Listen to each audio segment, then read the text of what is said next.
semuanya, selamat datang di podcast Analisis Isu Kontemporer. Tempat kita membahas isu-isu strategis terkini yang berkaitan dengan riset dan inovasi. Saya Heru Agung Saputra, dan hari ini kita akan mengobrol bareng Mbak Mahara, peneliti di bidang pangan. Halo Mbak Mahara. Halo Mas Heru, halo juga buat para pendengar semua. Senang sekali hari ini tentunya bisa berbagi insight dengan kalian semua. Dan semoga bermanfaat ya. Oke, terima kasih Mbak Mahara. Langsung saja ya Mbak. Jadi akhir-akhir ini banyak yang ngomongin soal ancaman krisis pangan global. Nah, dari sudut pandang peneliti, isu ini sebenarnya seberapa serius sih? Nah, tentu sangat serius ya Mas pastinya. Apalagi terutama karena perubahan iklim, geopolitik, dan sekarang yang semakin meningkat ini ketergantungan impor ya. Jadi bikin ketahanan pangan kita pasti jadi rentan. Nah, dan kita tahu sebenarnya Indonesia ini punya punya potensi pangan lokal yang luar biasa ya, mulai dari umbi, kacang, rumput laut dan sebagainya. Tapi ya itu tadi ada satu tantangannya, yaitu gimana kita bisa mengolah menjadi produk yang bernilai tambah dan tahan lama. Nah, di sini nih Mas, peran riset dan inovasi menjadi sangat penting. Oke, itu sangat menarik sekali ya.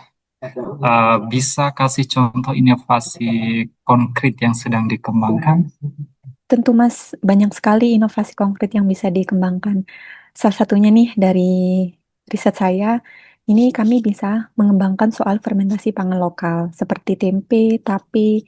Tujuannya bisa untuk meningkatkan nilai gizi dan umur simpan. Bahkan nih Mas, sekarang saya juga fokus untuk menghasilkan vitamin seperti folat dan riboflavin langsung dari mikroba lokal loh. Jadi kita bisa isolasi dari bahan pangan tradisional. Nah, ini bisa jadi solusi Mas buat mencari sumber nutrisi yang alami, aman, dan berkelanjutan untuk mengatasi defisiensi gizi. Oke, jadi sebenarnya solusi dari masalah kita itu ya ada di sekitar kita ya. Betul Mas, betul banget. Tapi ya itu tadi, tanpa riset dan hilirisasi, potensi itu pasti akan terus tertidur, Mas.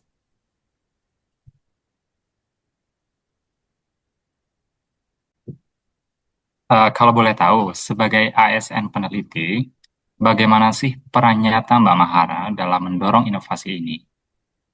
Baik, Mas. Sebagai ASN, saya pastinya merasa punya tanggung jawab bela negara dalam bentuk riset. Misalnya nih, saya bisa berkolaborasi lintas institusi, mengembangkan prototipe, bahkan saya juga bisa mengedukasi UMKM pangan supaya bisa mengadopsi teknologi tepat guna.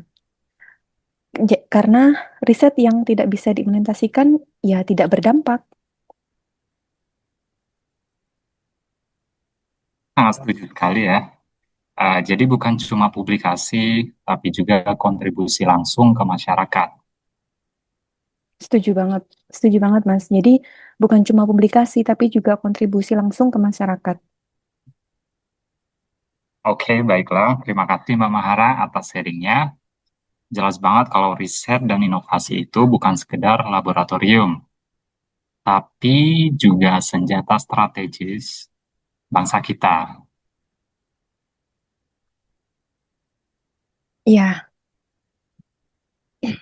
sama-sama Mas Heru. Semoga makin banyak yang sadar bahwa inovasi itu juga bentuk cinta tanah air. Selamat datang di podcast CPNS BRIN 2024 bareng saya Ahmad Fauzi. Hari ini kita akan ngobrol topik yang penting banget, yaitu eksploitasi sumber daya alam yang tidak memperhatikan aspek lingkungan. Halo Mas Heru, apa kabar? Halo Mas Fauzi, terbaik. Terima kasih sudah diundang. Senang banget bisa ngobrol di sini. Oke, kita juga senang banget nih Mas Heru bisa belajar dari pengalaman dan pandangan Mas Heru. Langsung saja ya Mas. Sebenarnya seberapa serius sih dampak eksploitasi sumber daya alam yang nggak ramah lingkungan ini? Dampaknya serius banget ya Mas.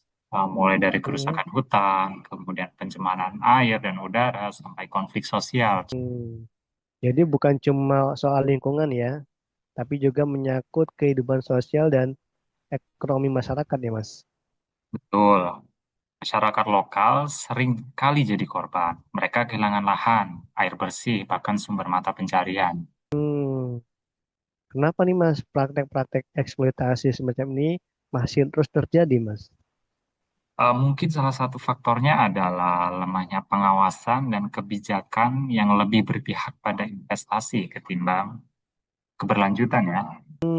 Menarik, Mas. Jadi apa yang bisa kita lakukan, Mas? Sebenarnya banyak yang bisa kita lakukan, mulai dari mendukung produk yang ramah lingkungan, kemudian mengurangi konsumsi berlebih, sampai ikut menyuarakan isu-isu terkait hal ini di media sosial. Wah, jadi kita nggak bisa diem aja ya. Harus kita terlibat nih, meskipun langkah kecil ya. Ya, karena perubahan besar selalu dimulai dari langkah-langkah kecil yang konsisten. Nah, setuju banget, Mas. Terima kasih banyak nih, Mas Heru, atas waktunya dan insight-nya hari ini. Teknologi.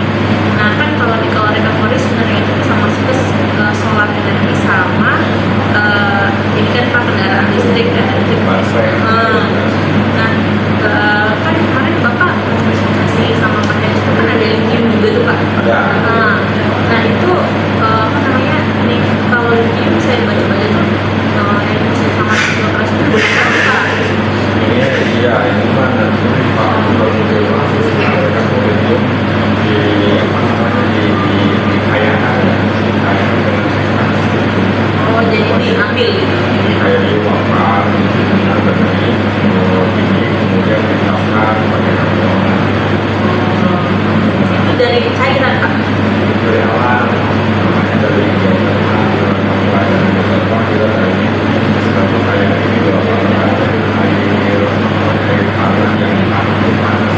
Oh baru diambil. Oh, yang Selamat pagi, dengan saya Adrianus Damanik dengan Ahmad Tirmiji, Wakil Ketua PPI periode 2023 sampai dengan 2024.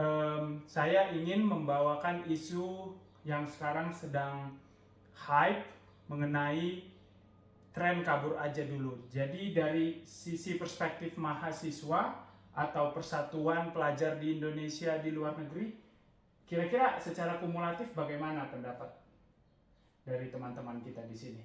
Jadi kalau dari teman-teman mahasiswa sendiri, ini bisa kita interpretasikan secara positif.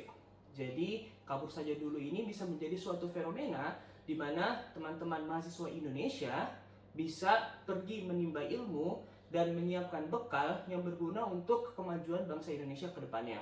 Nah, sehingga nanti ketika semua infrastruktur, kondisi di Indonesia sudah memadai, kami mahasiswa di Indonesia yang berada di luar negeri siap untuk berkontribusi bagi kemajuan bangsa Indonesia.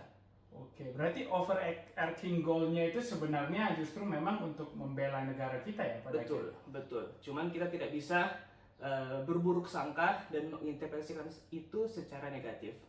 Baik, itu dari kita.